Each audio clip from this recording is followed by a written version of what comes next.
धर्माचं नाही, परंतु भगवान गोपाल कृष्णांनी ज्या अर्जुनाला उभं केलं, जे महाभारताचं युद्ध झालं त्या गीतेला आज 5131 वर्ष होतात. 5000 वर्षापूर्वी आम्ही होतो. भगवान रामचंद्रांचा इतिहास पाहता 9 लाख वर्षापूर्वी भगवान रामचंद्रांचा इक्ष्वाकू वंश या भारताच्या भूमीवर नांदत होता. तेव्हापासून आतापर्यंतचा आमचा प्राचीन हिंदुस्थान, आज मात्र या हिंदुस्थानातली आमची प्राचीन ती यशोगाथा, ती आमची परम प्रतापी तेज प्रकाशाचा आमचा ध्वज आम्ही विसरलो. आमची संस्कृती, आमच्या भारताला काय आवश्यक आहे ते आम्ही विसरलो. राजकारणाशी मला घेणं देणं नाही, आम्ही धर्मकारणाचे पायीक आहोत. मला इतकं समजतं की राजा राजकारणातून जरी समोर गेला, प्रजा माजली तर राजा हा प्रजेला दंड देतो, पण राजा माजला तर त्याला दंड कोणी द्यावा हा प्रश्न आहे.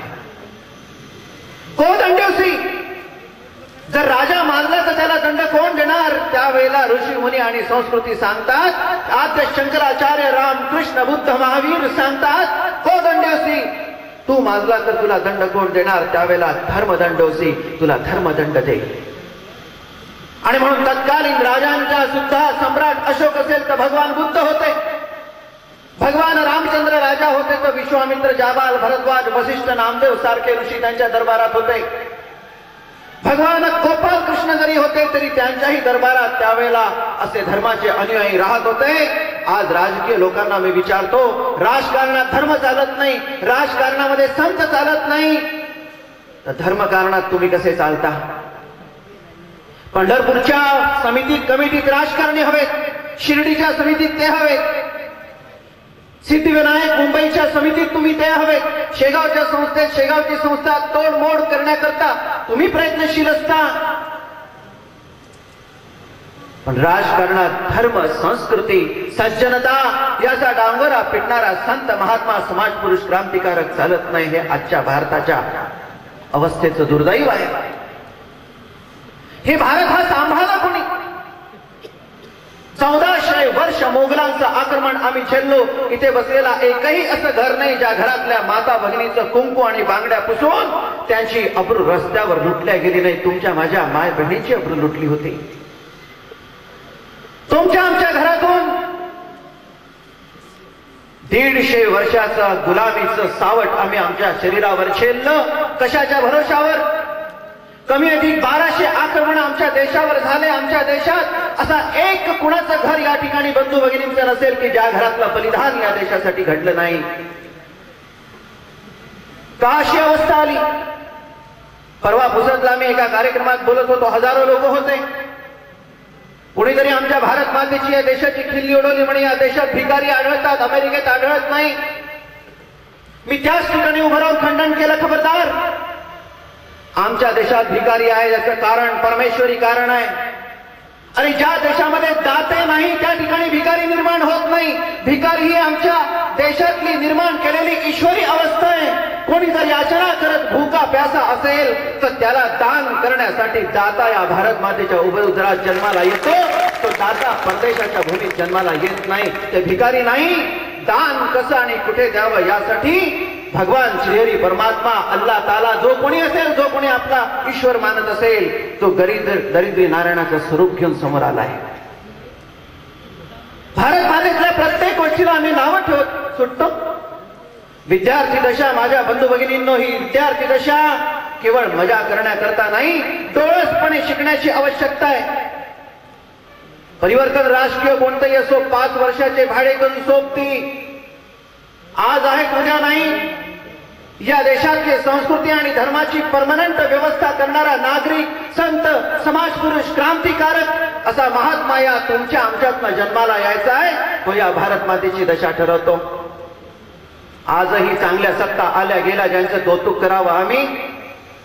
अरे आजही अशी परिस्थिती आहे, ज्या इंग्रजांनी 150 वर्ष आमच्यावर राज्य केलं त्या इंग्रजांनी व्यवस्था करून ठेवली आहे की शिवाजी महाराज जर शिकवायचा असेल तर इयत्ता 1ली ते 5वी, 6वी, 7वी प्रायमरी पर्यंत त्याला शिकवा. जेव्हा मुलांना समजत नाही तेव्हा शिवाचं चरित्र सांगायचं, जेव्हा त्यांना समजायला लागतं तेव्हा ब्रिटिशांचा इतिहास शिकवायचा. आदर्श त्यांनी छत्रपतींचा घ्यायचा की आदर्श त्यांनी ब्रिटिशांचा घ्यायचा? हेच गुलामी 150 वर्ष छळणारे बर्बर अत्याचार 1400 वर्ष आम्ही सहन केलं. तुम्हाला माहिती आहे, मोहम्मद शाह घौरी ज्यावेळेला या देशात आला होता, तुमच्या आमच्या घरातल्या 55,000 तरुणी माता भगिनी फरफटत रस्त्यावरून नेल्या होत्या. सैन्यांच्या हातात देऊन स्त्रियांचा उपभोग घेण्यासाठी तुमच्या माझ्या घरातली माता बहीण गेली. ओढत ओढत त्यांना संतान झाली. ती संतान एकत्र आल्यानंतर त्यांच्या आईंनी शिकवलं की आपण सारे भारत मातेची सुपुत्र आहोत. हिंदुस्थान मधल्या मातीची तुम्हाला शपथ आहे, हा भारत देशात तुमच्या आमच्या पुढच्या पिढी नांदल्या पाहिजे. कुणा मोगलांचं रक्त तुमच्या शरीरात आहे हे विसरा. भारत मातेच्या अन्नाचं रक्त तुमच्या नसानसांमध्ये आहे. आमच्या मातांच्या द्वारा हे लक्षात ठेवा आणि उठाव करून त्यावेळेला बादशहाच्या विरोधात ती फळी ज्यावेळेला गेली, त्यांनी एका देशात एका वस्तीत त्यांना कोंडलं. त्या देशाचं नाव आहे उझबेकिस्तान. आजही उझबेकिस्तानला जा, आज पण तुम्ही इस्रायलला जा, आज पण तुम्ही टांझानियाला जा, नाना प्रकारच्या अनेक मुस्लिम कंट्रीज मध्ये जा. 36च्या वर अशा कंट्री आहे की ज्यामध्ये आमच्या देशातल्या माता भगिनी आजही हिंदुस्थान सन्मान आम्हाला केव्हा नेईल याची वाट पाहत आहेत.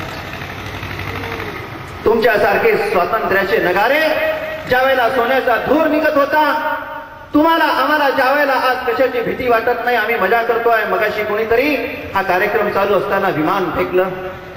याच पद्धतीचं चित्र आम्हाला जेवायला खायला ज्यावेळेला स्वतंत्ररित्या भेटत होतं तेव्हा आमच्या देशात होतं. आमची तर प्रवृत्ती अशी झाली आहे, भर दिवाळीचा फराळ करत असताना गेट टुगेदर आम्ही मुलं करतो. आम्हाला याची लाज वाटत नसते, आम्हाला याची आठवण नसते. मागच्या वर्षीच्या दिवाळीच्या कालखंडामध्ये परस्परांकडे आम्ही फराळ पाणी नवीन कपडे आणि फटाके फोडत असताना 136 माता महाराष्ट्रातल्या की ज्यांचे पती सीमेवर काम करतात त्यांच्या छातीत गोळ्या गेल्या होत्या. तुमचं आमचं रक्षण करताना आणि विधवा होऊन त्या आपल्या ऊर बडवत होत्या. त्यांनी हे नाही पाहिलं की आम्ही कोण्या जाती धर्माची रक्षा करतो, लाखणीची रक्षा करतो की भंडाऱ्याची करतो. तुम्ही आम्ही मजा करत असताना आम्हाला फराळाचा घास घेण्याच्या आधी त्यांची आठवण नाही आली. हा हलकेपणा जरा विद्यार्थी दशेत आम्ही करू. भगतसिंगांचं वय हेच होतं जे तुमचं वय आहे. झाशीच्या राणीचं हेच वय होतं जे मुलींना तुमचं वय आहे. हेच वय सीमेवर मरणाऱ्या, छातीवर गोळी झेलणाऱ्या सैनिकाचं आमच्या बॉर्डरवर असतं. आम्ही मजा करत असतो, त्यांच्या आयुष्याची खातर होत असते. गांभीर्य आम्हाला केव्हा होणार? आमच्या इथे तर व्यवस्था करून दिली आहे. ज्या ज्या वेळेला तुमच्या आमच्या देशातला हा हिंदुस्थानाचा भारत मातेचा सपूत वाटल्या गेला, हिंदू धर्माचा हा अनुयायी ज्या वेळेला जाती पाटी नाना प्रकारच्या गोष्टीत विभागल्या गेला, लक्षात ठेवा, जर या हिंदुस्थानातल्या हिंदुस्थानी संस्कृतीचा स्वाभिमानी हिंदुस्थानी माणूस जेव्हा जात पात धर्मभेद विसरून या भारत मातेच्या आदर्श संस्कृतीच्या रक्षणासाठी एकत्र येतो तेव्हा काय चमत्कार होतो. मला राजकारणाशी घेणं देणं नाही, पण ज्या वेळेला हा समाज एकत्र आलाय भारत देशाच्या रक्षणासाठी, संस्कृतीच्या उद्धरणासाठी, त्या वेळेला एक चमत्कार घडला. आजवर आमच्या भारताच्या संसदेच्या पायऱ्या पायाखाली तुडवून जाणारा प्रत्येक मंत्री या वेळेला पहिल्यांदा असा पंतप्रधान मिळाला की ज्यांनी भारत मातेचं सर्वोच्च मंदिर संसद त्याच्या पायरीला प्रणाम केला, मस्तक टेकवलं आणि तिथली माती आपल्या कपाळाला लावली. ज्या ज्या वेळेला तुमच्या माझ्यासारखा आपला सामान्य माणूस देवदेश धर्माकरता एकत्र येतो त्यावेळेला पहिल्यांदा असं घडतं. मागच्या वर्षीपर्यंतच्या पाकिस्तानला भारताच्या विरोधात शस्त्र पुरवणारा अमेरिकेचा राष्ट्राध्यक्ष आम्ही एकत्रित येऊन ज्यावेळेला भारत मातेचा ध्वज हाती घेतो त्यावेळेला पहिल्यांदा घोषणा करतो की यावर्षी हिंदुस्थानातल्या लाल किल्ल्यासमोर येऊन मी तिरंग्याला सलाम करायला 26 जानेवारीला येणार आहे. ही ताकद तुम्ही आम्ही उभी केलेली आहे. ही ताकद तुमच्या आमच्या एकत्र येण्याने होणार आहे. पण याच वयातलं ते चिंतन आहे ज्या वयामध्ये देव देश आणि धर्माकरता शिकायचं आहे. मित्रांनो, आई वडील कोणी पण होतं, आमच्या घराघरात आज कमतरता आहे चांगल्या आई वडिलांची. To have children is not mere qualification to be mother or father. मुलं बाळ होणं हे आई वडील होण्याचं सर्टिफिकेट नाही. प्राणी म्हणून उद्देश विहीन जर आमचं जीवन असलं तर कुत्र्यावर, रस्त्यावरच्या कुत्र्याला सुद्धा मुलं बाळ होतात, म्हणून ते आई वडील होत नाहीत. मुलं बाळ कशाला जन्माला घालायची हे कळलं पाहिजे. त्यांना देण्यासाठी आमच्यात काय आहे त्याची उपासना करण्यासाठी या लाखनीच्या समर्थ महाविद्यालयासारख्या विद्यालयात प्रवेश मिळवून सशक्त हिंदू नागरिक आणि सशक्त भारतीय नागरिक घडवणाऱ्या अशा संस्थेचे आम्ही पायी होऊन त्याचा विचार केला पाहिजे. काय जमाना होता आमच्या भारतातला. अरे हाच तो भारत काय. छत्रपती शिवाजी महाराजांचा इतिहास डोळसपणे बघा. 8 वर्षाचा शिवबा ज्या वेळेला आईच्या जवळ जातो, आईला म्हणतो, आई आज माझा वाढदिवस आहे, तुला काय देऊ. ती आई कुठे आहे आज. काय उत्तर दिलं. जिजाऊने. जिजाऊ म्हणते, शिवबा अरे तू काय मला देतोस. समोरची खिडकी उघड, खिडकीच्या बाहेर बघ. शिवबा काय दिसतंय. म्हणजे मला किल्ला दिसतो. किल्ल्यावर काय आहे. किल्ल्यावर मला हिरवा झेंडा दिसतो. कुणाचा आहे. मोगलांचा. शिवबा तुला जर मला काही द्यायचं असेल तर गेल्या 1000 वर्षापासून तुमच्या माझ्या घरातल्या माता भगिनींची अब्रुजांनी पायदळी तुडवली. साधू संतांचे वस्त्र, छाट्या आणि केस ज्यांनी पायदळी तुडवले. या भारत मातेला खंड खंडशः विभाजन करून तिचा उपभोग घेण्याचा ज्यांनी प्रयत्न केला. काशी विश्वनाथ, अयोध्येचं राम मंदिर असेल किंवा आमच्या विभिन्न प्रकारच्या मठ मंदिरांवरची ध्वजा ज्यांच्या पायाखाली तुडवल्या गेली, तो ध्वज काढ. माझ्या राष्ट्राचा, माझ्या धर्माचा, माझ्या संस्कृतीचा भगवा ध्वज मला लावून दे. द्यायचा असेल तर शिवबा मला हे दे. ही आई अशी होती या भारतातली जी सांगत होती. जिजाऊचं वय किती होतं. 21 वर्षापेक्षा मोठी जिजाऊ त्या काळात नव्हती. अशी आई या देशात जन्माला आली होती. त्या आई आज घरात नाही, हे दुःख आहे. ही आई मांडीवर घेऊन आपल्या मुलांना चिवये कावये सांगत नव्हती. ट्विंकल ट्विंकल लिटल स्टार सांगत नव्हती. नाना प्रकारच्या गोष्टी सांगत नव्हती. ती आर्य चाणक्य सांगत होती. ती शिवबा सांगत होती. राणा प्रताप सांगत होती. अर्जुन, सात्यकी, भीम, अर्जुन यांच्या कथा, इतिहासाचे पोवाडे ती सांगत होती. दुर्दैव या भारताचं आज अशी आई आमच्या घराघरात विराजमान नाही. बंधूंनो, हसण्याची गोष्ट नाही. सायन्स अँड टेक्नॉलॉजी या विषयाला धरून विभिन्न क्षेत्रातलं शिक्षण मीही घेतलंय. पैसे कमावण्यासाठी फक्त ते शिक्षण आहे. अरे अशी कोणती संस्था आज उरली नाही. मला स्वाभिमानाने माझ्या डोळ्यात पाणी आलं होतं जेव्हा आपण उभे करून म्हणत होतात, हम करे राष्ट्र आराधन. मला कोणीतरी म्हटलं, महाराज बांगड्या कुंकू का घालायचं, का लावायचं, वैज्ञानिक कारण सांगा. मी त्याला म्हटलं, उभा राहा, मी तुला वैज्ञानिक कारण नाही, राष्ट्रीय कारण सांगतो.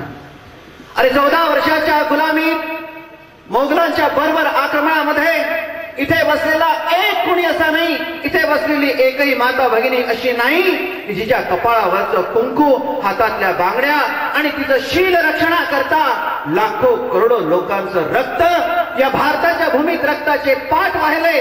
गंगेचं पाणी लाल झालं, नर्मदा लाल झाली, सियाचीन सिंधू लाल झाला, अरबी हिंदवी महासागर, बंगालचं उपसागराचं पाणी लाल झालं. अरे कुंकू बांगड्याचं वैज्ञानिक कारण काय शोधता, ज्याच्या रक्षणासाठी लक्षावधी लोकांनी बलिदान केलं. कुंकू लावताना आम्ही कुंकू लावणं म्हणजे आमच्या भारत भूमीतल्या त्या बलिदानी सुपुत्रांचं रोजचं श्राद्ध करणं आहे. रोज श्राद्ध, ज्यांच्यामुळे तुमच्या आमच्या घराचा उंबरठा, देवघर, पूजा घर, आमचं घर घराणं, परंपरा, चाहे कोणत्याही जाती धर्मात आमचा जन्म झाला असेल, आज ज्यांच्या भरोशावर टिकून आहे, कदाचित पोटचा पाठचा भाऊ आमच्यासाठी प्राण देणार नाही. भगतसिंगाच्या कोण आम्ही सख्य नातेवाईक आहोत, छत्रपतींचे कोण सख्य नातेवाईक आहोत, मौलाना अबुल कलाम आझादांचे कोण सख्य नातेवाईक आहोत, कोणत्या क्रांतिकारकांचा तुमचा आमचा सामाजिक नाता आहे. अरे पण हे न पाहता तुमच्या आमच्यासाठी ज्यांनी मृत्यू पत्करला त्यांचं श्राद्ध कोण करेल. माझ्या भगिनीनो, रोज कुंकू लावा, ठसठशीत कुंकू लावा, त्यांचं श्राद्ध, त्यांचं स्मरण करून मुलीबाळींना वैज्ञानिक कारण सोडून द्या. म्हणून माझं सांगणं आहे, कदाचित पुराण पोथ्या आज शिकवू नका, त्या कुठे पळत नाहीत, संतांच्या आश्रमामध्ये त्या सुरक्षित आहेत. पण अशा महाविद्यालयांमधून आणि तुमच्या घराघरातून आमच्या राष्ट्राच्या बलिदानाचा इतिहास, त्याची पारायण मात्र रोज झाली पाहिजे. रोज. ज्या मुलीला भारताचा हा इतिहास माहिती आहे ना, तिला तर सोन्याच्या मोहरा ताटभर आणून दिल्या, 12ही महिने विमानातून फिरण्याचं आम्ही दाखवलं, तरी तिची तर कुंकू बांगडी, तिचा धर्म, तिचं घर घराणं परंपरा सोडून जाणार नाही याची आम्हाला खात्री आहे. फक्त इतिहास सांगण्याची गरज आहे. आईच्या संदर्भातली ही अवस्था. माझ्या बंधू भगिनीनो, बापाचं काय? पुष्कळ लोक म्हणतात, अरे अशा तेजस्वी, शूरवीर, स्वाभिमानी अशा बापाची आवश्यकता या भारताला आहे. अनेक लोक असं म्हणतात, शिवाजी महाराजांच्या निर्मितीमध्ये आई जिजाऊचं योगदान आहे. अरे हे अर्धसत्य आहे, हे केवळ अर्धसत्य आहे. मी सांगू इच्छितो, आमच्या शिवाजी महाराजांचे वडील शहाजी महाराजांचा इतिहास बघा. जे इतिहासाचे, हिस्ट्रीचे प्रोफेसर असतील त्यांनाही वाचनाची गरज आहे. जरा सिलेबसच्या बाहेर पडा, जरा जा गड किल्ले फिरा, हस्तलिखितांचा अभ्यास करा. त्यावेळेला काय सांगितलंय? दुर्दैवाने PhDच्या डिग्र्या सुद्धा आमच्या नाना प्रकारच्या आजकालच्या विश्वविद्यालयातून काय काय रेफरन्स केलं याच्या भरोश्यावर वाचलं, तेच लिहिलं. खरं संशोधन समोर येण्याची आता प्रक्रिया थांबली आहे. यावर विश्वासार्हता ठेवू नका.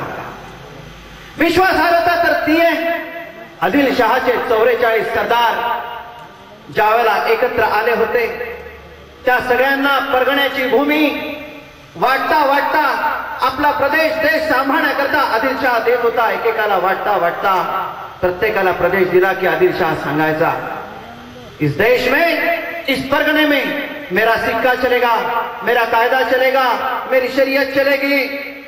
ज्यावेळेला शहाजी महाराजांचा नंबर आला, त्यांनी विनम्रपणे उभं राहून सांगितलं की मेरे को प्रदेश प्रदान करना चाहते हो तो मेरे प्रदेश में तुम्हारा सिक्का, तुम्हारी शरीयत, तुम्हारा कायदा नहीं चलेगा. 44 पैकी 43 सरदारांच्या प्रदेशामध्ये शुक्रवारची सुट्टी होती. एकमात्र बहादूर असा शिवाजी असा होता ज्याच्या परगण्यामध्ये गुरुवारच्या दिवशी सुट्टी होती. एकमात्र असा शहाजी होता त्याच्यामध्ये स्वतःचा शिक्का चालायचा, स्वतःचा कायदा चालायचा. आणि म्हणून छत्रपती शिवाजी महाराज त्या परगण्याच्या प्रांतामध्ये लहानपण घालवत होते. म्हणून त्यांना सांगितलं की शिवबा जा, स्वराज्य स्थापनेची प्रतिज्ञा घे. रायरेश्वराच्या पिंडीवर आपला हात कापून रक्ताचा अभिषेक झाला. हिंदू पद पादशाहीची घोषणा शिवाजी महाराजांनी केली. असा बाप आपल्या मुलाबाळांना राष्ट्र, धर्म आणि देव कार्याकरता प्रेरित करणारा आज घराघरात नाही, त्याचा गौरव म्हणून साक्ष शिवाजी महाराजांनी केली. काय तर मुद्रा काढल्यानंतर शहा सुनो शिवसैस्या मुद्रा भद्राय राजते असं म्हणून आपल्या शहाजी महाराजांचा गौरव केला होता. असा तेजस्वी बाप आज आमच्या घरामध्ये नाही. तेजस्वी बाप घरामध्ये नाही. त्याचं उदाहरण गुरु गोविंद सिंगांचे दोन्ही मुलं ज्यावेळेला तत्कालीन बादशहा त्यांनी पळवून नेले. गुरु गोविंद सिंग त्यामुळे शरण येतील, त्यांचा मजहब बदलवण्याकरता, त्यांना बाध्य करण्याकरता त्यांना भिंतीत चिणून भिंतीत मारून टाकलं. एक खोटं पत्र गुरु गोविंद सिंगांकडे पाठवलं. त्या खोट्या पत्रात लिहिलं होतं, पिताजी हमें बचाइए, हमें मजहब बदलने की इजाजत दीजिए, नहीं तो ये मार डालेंगे. यदि आप परमिशन, परवानगी नहीं देते, इजाजत नहीं देते तो हम मजहब बदल देंगे, हम राष्ट्र से विमुख हो जाएंगे, हम बचना चाहते हैं. काय केलं असेल त्या वीर बापानी?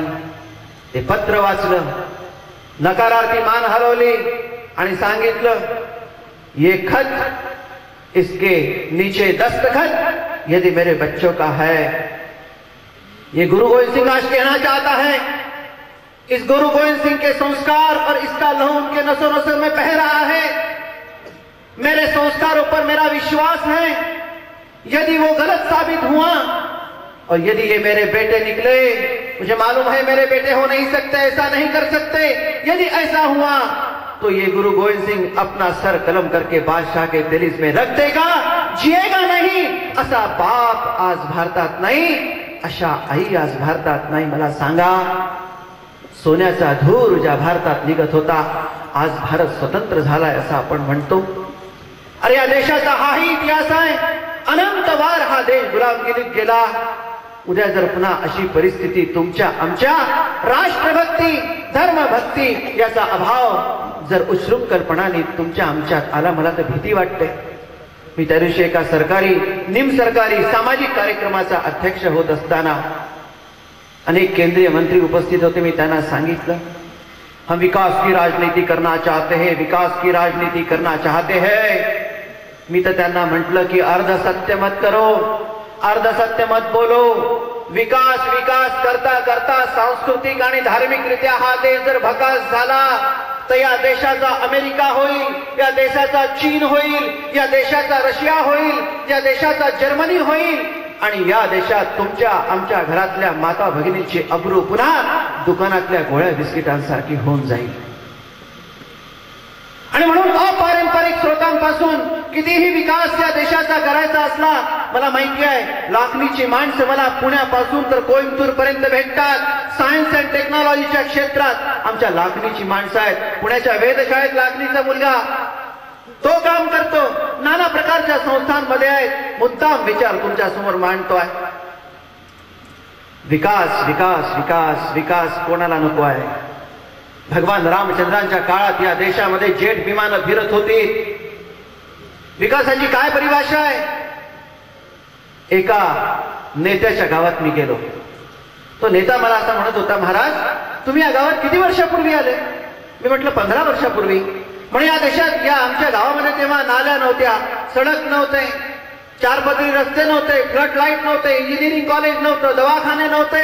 आज पहा म्हणे माझ्या हाती नेतृत्व आल्यानंतर हे सगळं झालं. मी म्हटलं चल जरा बसू, कागद घे, पेन घे.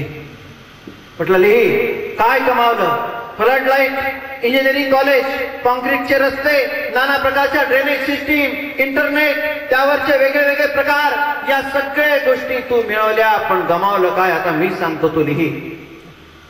हे सगळं येता येता मी 15-20 वर्षापूर्वी असं पाहिलं की या गावातल्या मुली रात्री 12 वाजेपर्यंत भुलाबाईचे गाणे म्हणत एकमेकींच्या घरी नाना प्रकारच्या उत्सव प्रसंगांसाठी रस्त्यावर बेबंदपणे सुरक्षितपणे फिरत होत्या. पण आज 7च्या आत जर मुलगी माता भगिनी आमच्या घरात आली नाही तर आम्हाला चिंता वाटते. हे आम्ही गमावलं, ते तू कुठल्या विकासाने आणशील ते मला सांग. याच गावामध्ये दारू पिणारा माणूस दारू प्यायची असेल तर लपून छपून कुठेतरी प्यायचा. गेल्या सरकारच्या वेळेला आम्हाला तर एवढंच माहित होतं, पण गेल्या सरकारच्या वेळेला तर घोषणा अशी झाली की किराण्याच्या दुकानामध्ये दारूचे पाऊच विका. आज गल्ली गल्लीमध्ये परमिट रूम रस्त्यावर दिसतात. आज आम्ही हे गमावलं. तुझ्या विकासाच्या गंगेमध्ये हे पुन्हा तू केव्हा सुधरवशील मला सांग. पूर्वी कोर्टाची पायरी म्हटल्यानंतर परस्परांना धाक उत्पन्न होत होता. आज आम्ही इतकं गमावलं की या घरातलं पाणी या घरात आल्याबरोबर कोणी उठसूट कोर्टात जातं. आज ते आम्ही गमावलं. हे कुठे सुधरवशील ते तू मला सांग. अरे त्यावेळेला जुना आवाज मासिक यायचं, त्यात कुठलाही बिभत्स एखादं चित्र असेल तर चोरून मारून कोपऱ्यात जाऊन पाहावं लागायचं. आज सहकुटुंब सहपरिवार भर घरामध्ये टीव्हीवर नंगा नाच आम्ही सगळे पाहतो आहे. तुमच्या आमच्या घरातल्या अब्रू लुटण्याची आवश्यकता नाही. सहकुटुंब सहपरिवार आम्ही चित्ररूप अब्रू लुटतो. हे गमावलं. हे तुझ्या घरात आणि गावात तू पुन्हा कसं आणशील मला सांग. हा भारताचा विकास आहे? आमच्या घरामध्ये सोयीच्या सगळ्या गोष्टी आल्या म्हणजे काही विकास झाला असं नाही. तुमच्या आमच्या घरातली संस्कृती टिकवण्यासाठी आणखीन काय काय टिकवलं पाहिजे, त्या संस्कृतीच्या विकासाच्या गोष्टी होण्याच्या अनेक आवश्यकता आहे. आणि म्हणून आग्रह धरणारी जनता, माता भगिनी, विद्यार्थी, शिक्षक या भारतात निर्माण होण्याची आवश्यकता आहे. आमच्या भारताला शाप आहे बंधूंनो. हे ऍडमिशनच्या वेळेला दिसत असेल, अरे हा भारत तर इतका श्रीमंत असायला पाहिजे. फालतू गोष्टींवर चर्चा करण्यापेक्षा शिकून सवरून माणूस फक्त शिकत या करता नाही की स्वतःच्या घरात प्लॉट, स्वतःच्या घरातल्या इमारती, सोनं नाणं पैसा एकत्रित करण्याकरता का आम्ही शिकतो? अरे या भारतातला विद्यार्थी या करता शिकतो की थोडंसं ज्ञान, त्याच्या आधारावर माझ्या भारताची संस्कृती, धर्म आणि या देशासाठी मी काही करू शकेल. आरक्षण नावाची गोष्ट या देशात चालते. जे अशक्त आहेत, ज्यांच्याजवळ पैसा अडका नाही, जे बिचारे ज्यांच्या घरामध्ये काही वस्तू मात्र आधी काही नाही, त्यांना शिक्षण तर दिलंच पाहिजे. आमचं तर म्हणणं आहे असा एक विद्यार्थी शिकणारा असा नको की ज्याचं मोफत शिक्षण या भारत सरकारने करू नये. अगदी इंजिनिअरिंग अँड टेक्नॉलॉजी पर्यंत मोफत शिक्षणाचा अधिकार इथल्या मुला मुलींना आहे. प्रश्न असा आहे, इंग्रजांनी जी नीती तुम्हाला माहिती आहे, ज्यावेळेला अजगर मोठा जंगलात निघतो ना, जेव्हा तो एखाद्या बिळात जाण्याची कोशिश करतो, करोडोच्या संख्येने त्या वारुळामधल्या मुंग्या बाहेर जेव्हा येतात आणि त्याला झोंबतात, तेव्हा करोडो मुंग्या झोंबल्यानंतर विशाल असा अजगर सुद्धा तडफडून तडफडून मरतो. कारण ते एकत्र आहेत. पण ते जर पुंजक्या पुंजक्यात वाटल्या गेले तर तो जिभल्यासाठी सगळ्याच मुंग्यांना फस्त करतो. इंग्रजांना हे माहित होतं. भारतामध्ये गेटवे ऑफ इंडिया मधून पाऊल टाकत असताना त्यांना माहित होतं, एकत्रित हा जर भारतातला समाज जातीभेद पंथ विसरून राष्ट्र कार्यार्थ एकत्र आला, धर्म कार्यार्थ एकत्र आला तर काय चमत्कार होऊ शकतो आपण पाहिलं. अविरल वाहणारी गंगा आज बारीक बारीक होत चालली असताना या देशातला प्रधानमंत्री घमेलं फावडं घेऊन रस्ताही झाडायला लागतो आणि गंगा नदी स्वच्छ करण्यासाठी उन्हातान्हात स्वतः घमेलं फावडं घेऊन उभा राहू शकतो. ही माणसं देण्याची ताकद एकत्र आल्यानंतर इथल्या भारतीय लोकांमध्ये, हे जर एकत्र आले तर यांना गुलामीत टाकता येणार नाही, म्हणून त्यांनी नीती केली, यांना तोडा. त्यांनी केलं हा भारत समाज विखंडित करून टाकू. SC, ST, NT, open, seniority, minority, majority या त्याला वाटून टाकू, यांचा राष्ट्रभाव तोडून टाकू, यांचं एकत्रीपण आम्ही काढून टाकू. त्यांना हा माहित नाही की या भारत देशातला माणूस एकत्र आला तर काय करू शकतो. झालं काय, जातीपातीत आम्ही वाटल्या गेलो. इतके वाटल्या गेलो की आपापल्या समाजात येणाऱ्या जन्माला येणाऱ्या संतांनाही आम्ही लहान केलं. छत्रपती शिवाजी महाराजांची जात आम्ही पाहिली. छत्रपती शिवाजी महाराज हिंदुपद बादशाही, असे तू हिमालयाचं रक्षण करणारा, विश्वाला आधार देणारा राजा सुद्धा विशिष्ट जातीचा म्हणून आम्ही गौरवून टाकला. त्याला लहानच करून टाकलं. चोखा, निळा, बंका, सावता, सूर, मीरा, कबीर, ज्ञानदेव, एकनाथ, तुकाराम महाराजांना आम्ही जातीपातीत वाटण्याचा प्रयत्न करून महापुरुषांना आम्ही लहानच करून टाकलं. हे पाप आम्ही केलं. हेच पाप आम्ही वारंवार त्या काळात केल्यामुळे आमच्या भारत देशावर 150 वर्षाचं राज्य त्यांनी केलं. मला एका गोष्टीचं उत्तर द्या. ज्या देवांची आम्ही लेकरं आहोत असं आम्ही समजतो, त्या भगवान बुद्धांनी ओम नमो भगवतो अर्हतो समा संबुद्धस्य पाणातिपाणा वेरमणी सिक्खापदं समादयामि, मूसावादा वेरमणी सिक्खापदं समादयामि, अदिन्नदाना वेरमणी सिक्खापदं समादयामि, कामेषु मिच्छाचारा वेरमणी सिक्खापदं समादयामि. ही घोषणा करताना ज्या अर्हताची आराधना केली त्याला जात आहे. ज्या गणपतीची आराधना करतो त्या गणपतीला जात आहे. ज्या महालक्ष्म्या बसवतो त्यांना जात आहे काय? हनुमंताला जात आहे का? शंकराला जात आहे का? नारायणाला जात आहे का? आई जगदंबेला जात आहे का? तुळजा भवानीला जात आहे का? अरे ज्यांना जात नाही त्याची लेकरं जर आम्ही आहोत तर ही जात आम्ही आणली कुठून? लक्षात ठेवा माझ्या बंधू भगिनींनो, 3 क्षेत्र जातीच्या विरोधात मी तसा जात नाही. कदाचित ती संस्कृती थोडीफार असू शकते, ती केवळ रोटी बेटी व्यवहार आणि उंबरट्याच्या आतमध्ये आहे. जात नावाची गोष्ट 3 अंगणामध्ये ज्या दिवशी मनुष्य आणतो त्या दिवशी त्या 3ही अंगणाच्या देवता पराभूत होतात. पहिलं अंगण आहे भारत मातेचं अंगण, त्याचं नाव आहे हा भारत देश. तिथे 2च नाते महत्वाचे आहे. ही आमची भारत माता, तिचे आम्ही सपूत. ज्या दिवशी दुसरं नातं येतं की या भारत मातेच्या सुपुत्रांपैकी मी एससी आहे, मी एसटी आहे, मी तेली आहे, मी माळी आहे, मी कुणबी आहे, मी अग्रवाल आहे, मी बामन आहे, त्या दिवशी ही भारत माता पराभूत होते. गुरुच्या अंगणामध्ये तो कोणत्याही संप्रदायाचा गुरु संत असो, ज्या वेळेला विशिष्ट समाजाचे संप्रदायाचे हे गुरु आणि संत आहेत असं होऊन विशिष्ट जातीपातीचं अंगण होतं. तिथे 2च नाते चालतात. हे आमचे संत, हे आमचे गुरु, आम्ही त्यांची शिष्य. ज्या वेळेला त्या ठिकाणी दुसरी ओळख होते त्यावेळेला गुरु, संप्रदाय आणि संत सुद्धा पराजित होतो. ज्या वेळेला धर्माच्या अंगणामध्ये या भेदाभेद गोष्टी ज्या तुकाराम महाराजांनी निषेध केल्या, विष्णुमय जग वैष्णवांचा धर्म भेदाभेद भ्रम अमंगळ या गोष्टी शिरतात, त्यावेळेला धर्म सुद्धा पराजित होतो. इंग्रजांनी हेच ओळखलं. तुम्हाला फायटिंग करायची असेल इथे या, जे दोघं आहेत तिथे. 11 वर्ष कराटे शिकवलेला माणूस आहे. माझं नाव हनुमान व्यायाम शाळेमध्ये माझा फोटो लागलाय. तुम्हाला शिकवतो कसं करायचं असतं. विषय गंभीर चाललाय, भारत मातेचा चाललाय. समर्थ महाविद्यालयातून येत्या काही वर्षानंतर निश्चित या राष्ट्रासाठी एक शक्ती निर्माण होणार आहे. मला माहिती आहे, या भूमीशी मी परिचित आहे. सांगायचा अर्थ एवढाच आहे, भारत वर्षाचा इतिहास हा प्रगटपणे शिकवण्याची आवश्यकता या देशात आहे. अरे जुनाट गोष्टी जुन्या म्हणून आम्ही सोडून देऊ जर असं वाटत असेल, मला तर स्वाभिमान आहे. कोणत्या धर्मग्रंथामध्ये काही वाईट लिहिलं आहे असं नाही आहे. सांगायचा अर्थ माझा एवढाच आहे, संसदेमध्ये एखादी सुषमा स्वराज सारखी एखादी आमची हिंदू भगिनी उभी राहते, हातात भगवद्गीता घेते आणि सांगते की हा राष्ट्रग्रंथ व्हावा. एवढा गदारोळ होतो.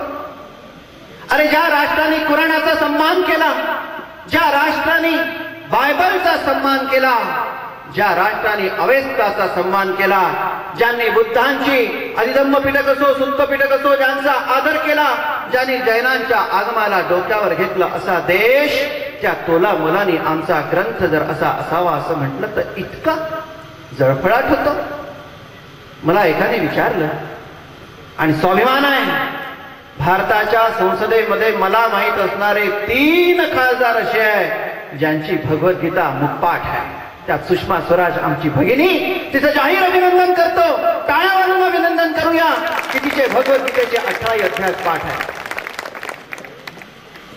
तेजस्विता त्याचमुळे तिच्यामध्ये आहे. तुम्हाला माहिती आहे, ठसठशी कुंकू लावलेली, हातात बांगड्या, पायात जोडवी, महालक्ष्मीचं स्वरूप धारण करणारी जेव्हा भारत मातेसाठी उभी राहते, आज विदेश मंत्री होऊन विदेशात जाऊन भारत मातेच्या गौरवशाही इतिहासाला प्रारंभ ज्या स्त्रीने केलाय, विदेश मंत्री महिला झाली, त्याचा मला अभिमान आहे. मला एकाने विचारलं, महाराज ज्या भगवद्गीतेचं आणि सगळ्यांचं तुम्ही कौतुक करताय, जुन्या जुन्या ग्रंथांची उपयोगिता काय? मी म्हटलं तुला सांगू. हिंदी होता, उज्जैनची घटना आहे. त्याला विचारलं क्यों रे, बता भगवद्गीता का जन्म कैसा हुआ? उन्होंने महाराज वो कोई पांडव थे, वो सत्य और धर्म के उपासक थे, भारत माता के उस जमाने के सपूत थे, और वो कौरव थे जिन्होंने पांडवा की भूमि हड़प ली थी और सत्य की और धर्म की भूमि उनके ताबे में थी. मैं मतलब फिर क्या हुआ? मग म्हणाले फिर उसके बाद में ऐसा हुआ, पांडव गए कौरव के पास, उन्होंने कहा हमें सत्य की भूमि, धर्म की भूमि, राष्ट्र की भूमि वापस दे दीजिए. मतलब फिर क्या हुआ? तो बोले उन्होंने कहा कि हम नहीं देंगे, सुई के नोक बराबर आपकी भूमि वापस नहीं करेंगे. मतलब फिर क्या हुआ?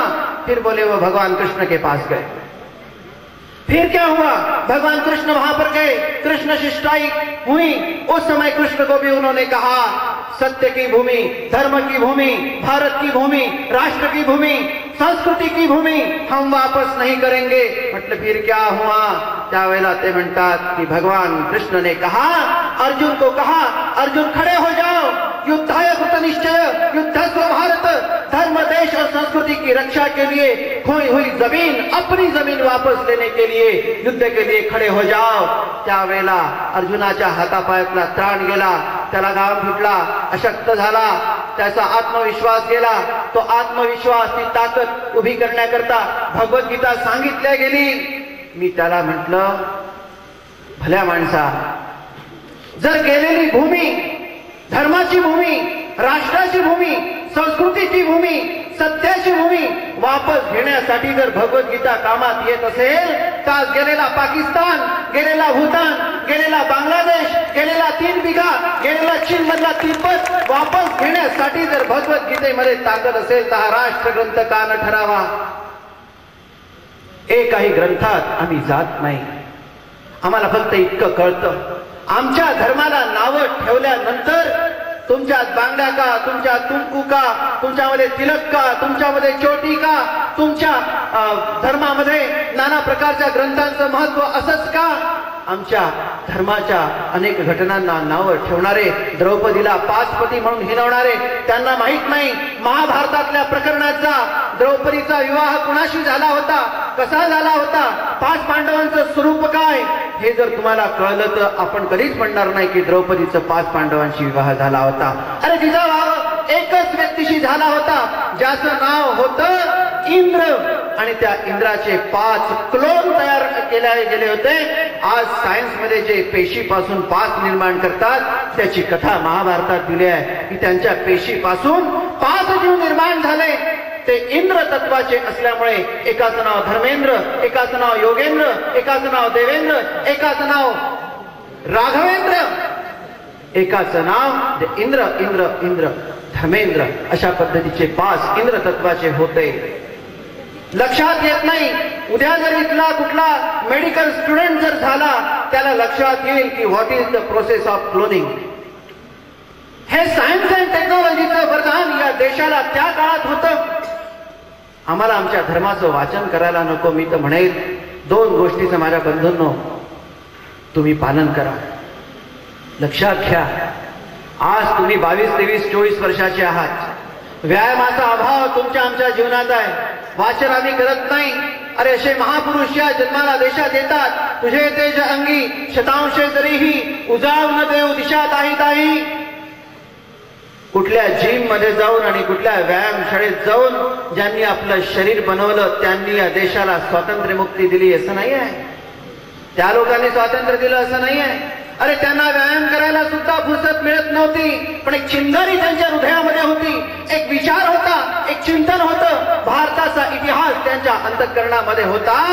आणि गुरु गोविंद सिंग शहाजी सारखे बाप घराघरात होते. घराघरामध्ये जिजाऊ सारख्या आई होत्या.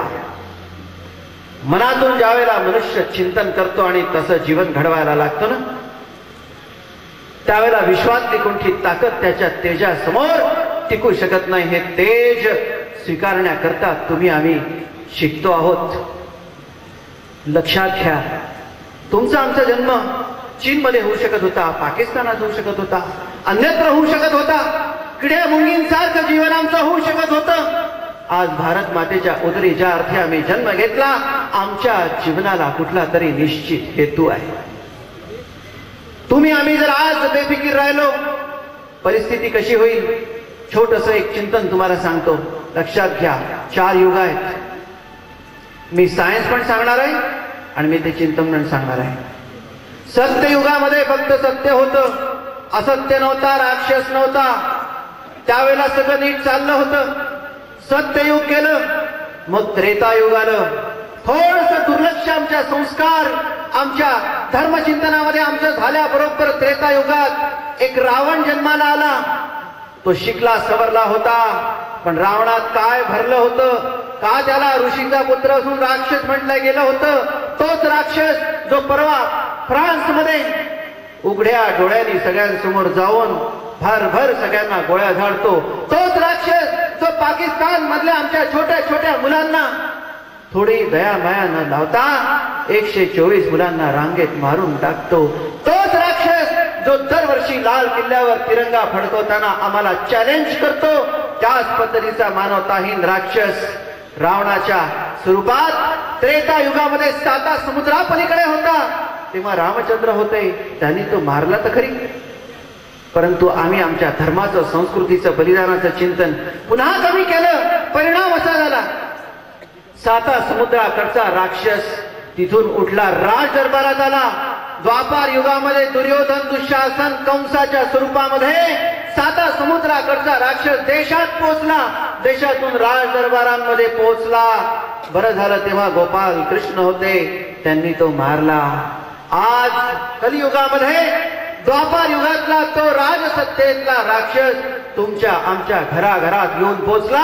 टीव्हीच्या माध्यमातून, इंटरनेटच्या माध्यमातून, नाना प्रकारच्या डिव्हाइसेसच्या माध्यमातून आमच्या देशात, आमच्या हृदयात, आमच्या मनामनात तो जाऊन बसला. त्याला मारण्यासाठी कुठून रामकृष्ण आम्ही आणणार?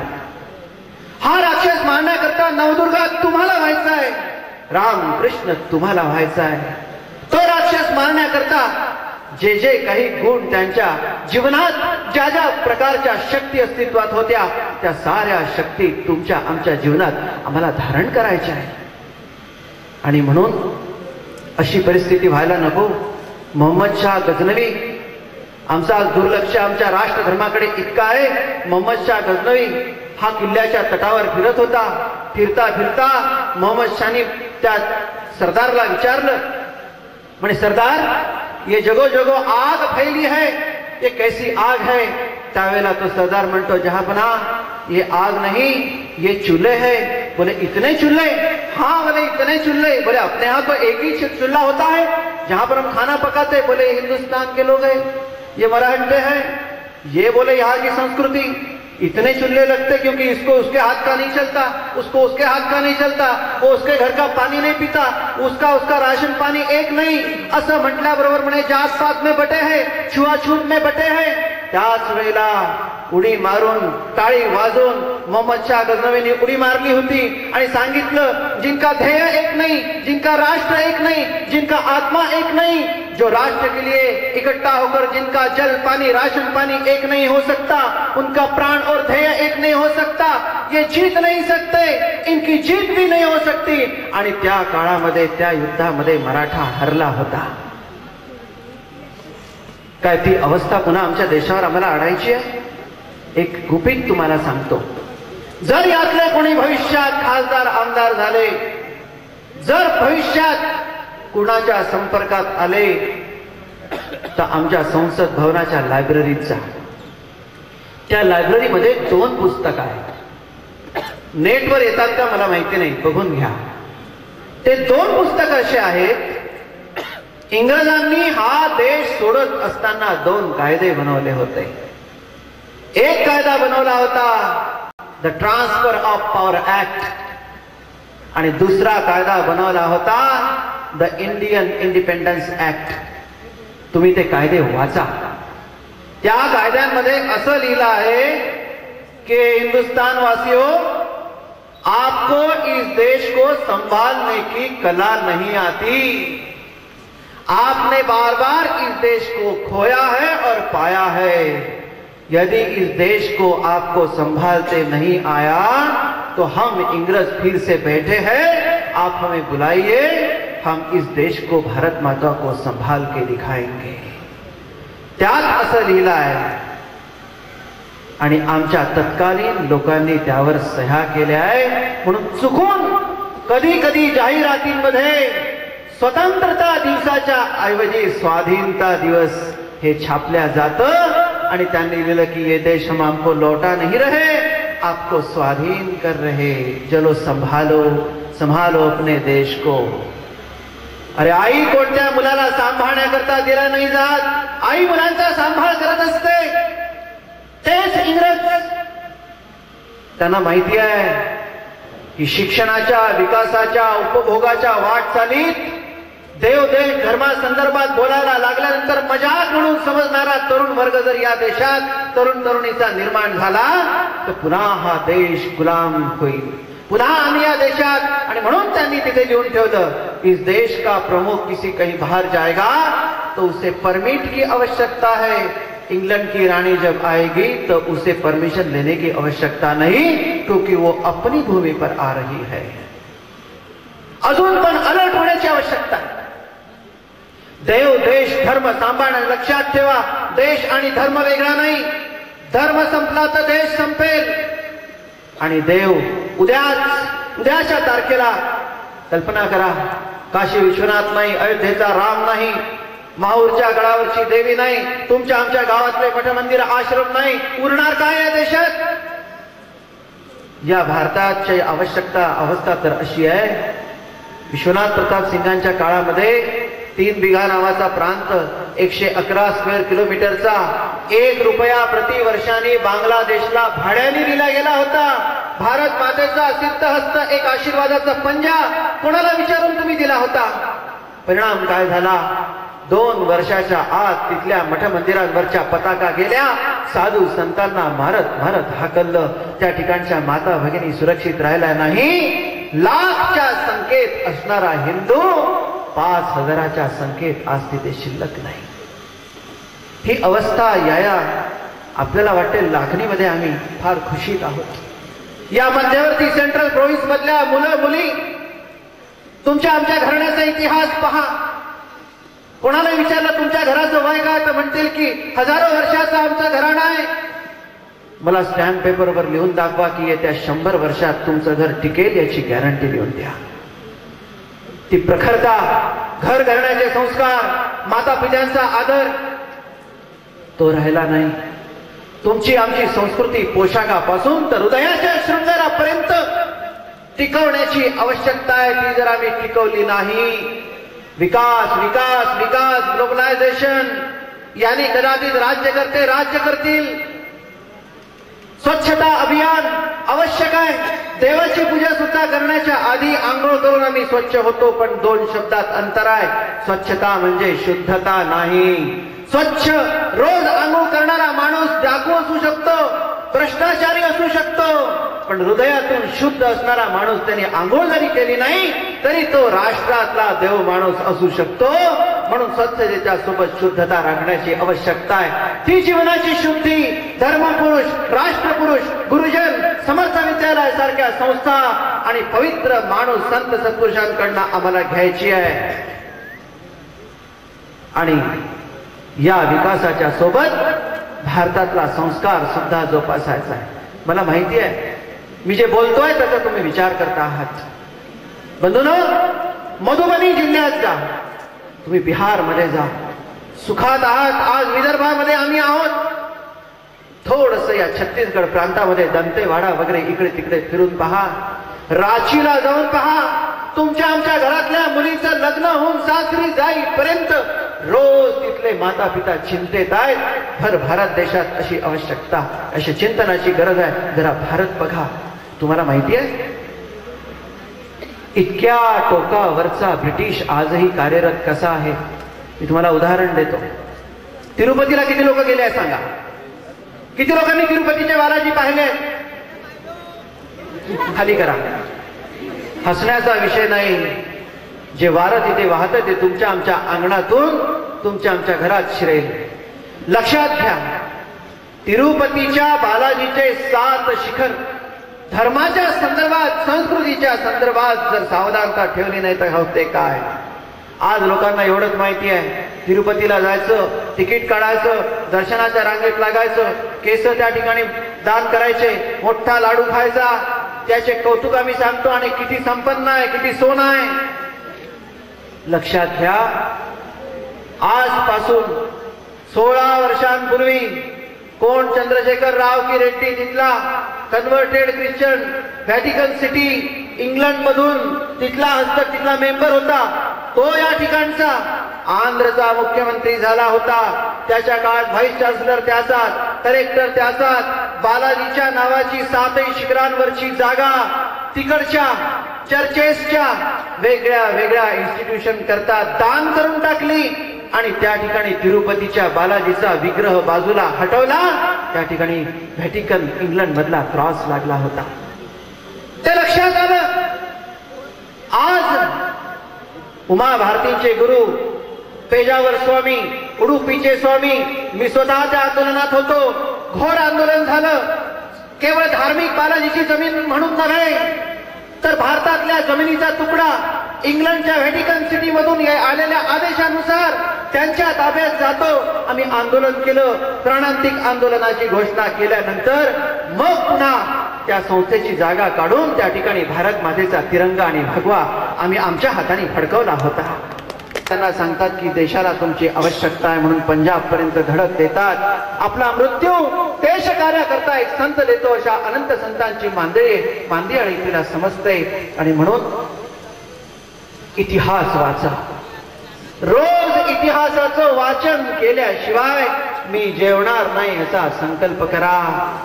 इंग्लंड अमेरिकेचं कौतुक करणाऱ्या मातांनो, पित्यांनो, आपलं लेकरू किंवा आपली मुलगी जर US, United kingdom, Germany, France आणखीन कुठे जर परदेशात जात असेल तर एक परी तिला खायचं प्यायचं देऊ नका। तिला जाताना इतकं सांगा, मुला, हे मुली, या भारतातली भारत माता, तिची माती वृंदावनामध्ये आहे। या वृंदावनात गोपाल कृष्ण पण आहे, भारत माता पण आहे. ही माती आज मी तुला भारत मातेची बांधून देते. रोज भारत मातेची आठवण करत जा. इथली संस्कृती, समाज पुरुष, क्रांतिकारक, बलिदानी संत सत्पुरुषांची आठवण कर. रोज माती घेऊन भारत माता की जय म्हणत जा. आपल्या कपाळाला लावत जा, आईचं स्मरण करत जा आणि मग जेवत जा. तिचे स्मरण केल्याशिवाय जेवू नको अशी माती बांधून द्यायचं ना. आणि म्हणून खूप बोलणार नाही, मला संवाद करायचा होता, इतका संवाद ठेवला. मी अपेक्षा करतो या लागणीतले लाख मोलाचे तुम्ही माझे भाऊ आणि बहीण आहात. मी ही वाट पाहीन या माझ्या भारत मातेला इथल्या संस्कृती धर्माचं रक्षण करण्यासाठी. जिथे कुठे या लागणीतून शिक्षण घेतलेला कोणी पण मला आवाज देईल, त्याच्या धर्म कार्यासाठी, त्याच्या देश कार्यासाठी हे उभं आयुष्य पणाला लावून देण्याची प्रतिज्ञा मी तुमच्या समोर करतो.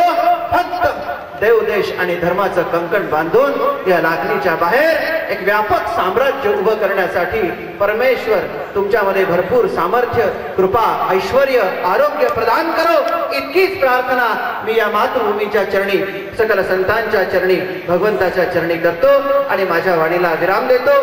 तुम्ही मला बोलावलं, आठवण केली. आज तुम्हाला शतशः तुमचा ऋणी झालो. पुनश्च भेटण्याचा योग आला तर देव गुरुदेव दत्त. मी हा संपूर्ण सुवर्ण महोत्सवी सोहळा निर्विघ्नपणे पार पाडणाऱ्या शारदा देवीच्या चरणी विनम्र अभिवादन करते. आज आपल्या संपूर्ण वर्षभर साजरा होत असलेल्या सुवर्ण महोत्सवाचा समारोप आपण साजरा करीत आहोत. खरोखरच हे संपूर्ण सत्र कसं संपलं हे आपल्या सगळ्यांनाच कळलंही नाही. भरगच्च कार्यक्रमांनी परिपूर्ण, तसेच या कार्यक्रमाच्या निमित्ताने अनेक दिग्गज मंडळी यांचा आपल्याला सहवास लाभला. आपण आज इथे असणारे सर्वच जण या सुवर्ण महोत्सवाचे साक्षीदार आहोत आणि खरोखरच आपण भाग्यवानही आहोत. या सुवर्ण महोत्सवाचा उद्घाटनाचा सोहळा व समारोपाचा सोहळा मोठ्या व्यक्तीच्या हाताने व्हावा असा आमच्या प्राचार्यांचा मानस होता. परंतु जेवढी मोठी व्यक्ती तितकेच कामही कठीण. परंतु आमचा मानस पूर्ण होणारच हे विधिलिखित होते. थोडी वाट पाहावी लागली, पण सब्र का फल मीठा होता है असं म्हणतात, त्याचा प्रत्यय आम्हाला आला. आपल्या उद्घाटन सोहळ्याला महाराष्ट्राचे माननीय मुख्यमंत्री देवेंद्रजी फडणवीस उद्घाटक म्हणून लागले. प्रचंड व्यस्ततेतून त्यांनी आम्हाला भरपूर वेळ दिला. आम्ही खरोखरच त्यांचे ऋणी आहोत. त्यांचे शब्दांनी आभार मानणे अशक्यच आहे. उद्घाटकीय सोहळ्याला माननीय मुख्यमंत्र्यांसोबत लाभलेले खासदार श्री नानाभाऊ पटोले, माननीय श्री चंद्रशेखरजी बावनकुळे, माननीय कुलगुरू डॉक्टर विनायकराव देशपांडे, प्र कुलगुरू माननीय डॉक्टर मुरलीधरजी चांदेकर, माननीय आमदार श्री राजेश काशीवार, माननीय आमदार गाणार साहेब, माननीय आमदार अनिलजी सोले, माननीय आमदार चरणभाऊ वाघमारे, माननीय आमदार ॲडव्होकेट रामचंद्र अवसरे, माननीय श्री तारिकजी कुरेशी, आमच्या राष्ट्रीय शिक्षण संस्थेचे अध्यक्ष श्री अल्हादजी भांडारकर, कार्यवाह माननीय श्री फरांडे गुरुजी, या सर्व मान्यवरांचे मी आयोजन समितीतर्फे मनपूर्वक आभार मानतो. तसेच उद्घाटकीय सोहळ्याइतकाच समारोपीय सोहळाही संस्मरणीय ठरला आहे. आजच्या समारोपीय कार्यक्रमाला प्रमुख मार्गदर्शक म्हणून पूजनीय श्री जितेंद्रनाथ महाराज आपल्याला लाभले. आपली 50 वर्षांपासून सुरू असलेली यशस्वी वाटचाल अशीच यापुढेही सुरू राहण्यास त्यांचे आपल्याला आशीर्वाद लाभलेले आहेत. आम्ही सदैव त्यांचे चरणी नतमस्तक आहोत. तसेच आजच्या समारोपीय कार्यक्रमाला अध्यक्ष म्हणून लाभलेले व उद्घाटकीय सोहळ्याला ज्यांची उपस्थिती होती ते माननीय प्रभुजी देशपांडे व ॲडव्होकेट रोकडे सर यांचेही मी मनपूर्वक आभार मानते. पारितोषिक कार्यक्रमाला लाभलेले न्यायमूर्ती श्री अशोकजी शिवणकर व माननीय श्री गोनी हडप सर यांचेही आम्ही आभारी आहोत. आज या ठिकाणी उपस्थित असलेले सर्व माजी विद्यार्थी ज्यांचा आम्हाला अभिमान वाटतो त्यांचेही मी समितीतर्फे मनपूर्वक आभार मानते. लाखणीतील तसेच आजूबाजूच्या परिसरातील सर्व प्रतिष्ठित नागरिक आमच्या दोन्ही सोहळ्याला मोठ्या संख्येने उपस्थित होते. तसेच त्यांनी आम्हाला देणगी स्वरूपात केलेल्या मदतीकरता आम्ही कृतज्ञता व्यक्त करतो. आमच्या महाविद्यालयाच्या कनिष्ठ विभागाच्या मराठी विभाग प्रमुख डॉक्टर सोरदे मॅडम यांच्या मातोश्री श्रीमती रवी लताताई सोरदे व निवृत्त प्राध्यापक वराड प्रभाकरराव वराड यांनी कायमस्वरूपी हे रंगमंदिर तयार करण्यात सिंहाचा वाटा उचलला. त्यांचेही शब्दात आभार मानणे तोकडेच होईल. सर्व पत्रकार मीडिया यांनी संपूर्ण सुवर्ण महोत्सवी वर्षामध्ये आमच्या सोहळ्याला प्रसिद्धी दिली, त्यांचेही हार्दिक आभार. या संपूर्ण सुवर्ण महोत्सव समारोहाचा जगन्नाथाचा रथ ओढण्यास आम्हाला नेहमीच प्रोत्साहित करणारे, हा समारोह कायम आमच्या संस्मरणीय करणारे आमचे प्राचार्य डॉक्टर कोहरकर सर यांचेही आम्ही आभारी आहोत. महाविद्यालयाचे उपप्राचार्य तथा सुवर्ण महोत्सव आयोजन समितीचे संयोजक डॉक्टर राम आर्वीकर सर यांनीही हा प्रचंड व्याप समर्थपणे सांभाळला, त्याबद्दल सर्व समितीचे सदस्य त्यांचे आभारी आहोत. महाविद्यालयाचे सर्व प्राध्यापक तसेच कर्मचारी वृंद यांनी हा सर्व समारोहाची उरा दिवस रात्र एक करून यशस्वीपणे सांभाळली, त्यांचेही मी मनपूर्वक आभार मानते. हा सोहळा देखणीय व आरामदायक करण्यास डेकोरेटर श्री राजू धरमसारे यांनी अतिशय परिश्रम घेतले, त्यांचेही मी महाविद्यालयातर्फे आभार मानते. तसेच कॅटरर्स श्री गणेश यांनी सुग्रास नाश्ता व भोजन यांची व्यवस्था आमच्याकरता केली, त्यांचेही मनपूर्वक आभार. आमच्या महाविद्यालयाच्या सर्व विद्यार्थ्यांशिवाय हा सोहळा आम्हाला साजराच करता आला नसता. अतिशय शिस्त पद्धतीने व आज्ञाधारकतेने त्यांनी आम्हाला सहकार्य केले, त्याबद्दल पुन्हा त्यांचे मनापासून एकदा कौतुक करते. शेवटी या ठिकाणी आभार प्रदर्शन थांबवते. धन्यवाद.